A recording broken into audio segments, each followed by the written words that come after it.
পথের ক্লান্তি ভুলে স্নেহ ভরা কোলে তব মাগো বলো কবে শীতল হব।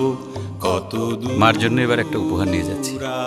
আমি ঢাকায় চলে আসার পর থেকে মা একটা রাতও ঠিকমতো ঘুমোতে পারেনি, টেনশনে।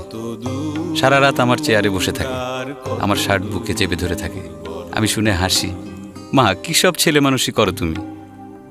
মা কাঁদে, বলে বুঝবি না। আমি বুঝি, মার কাছে আমি মানে আমার ছোঁয়া, আমার গন্ধ, আমার মুখে মা ডাক।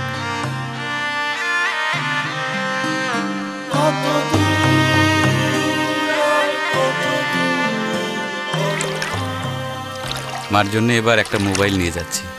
মা এবার অনেক খুশি হবে, যখন ইচ্ছে আমার ডাক শুনতে পাবে। যত দূরেই যাই না কেন, মার কাছে তো থাকা হবে।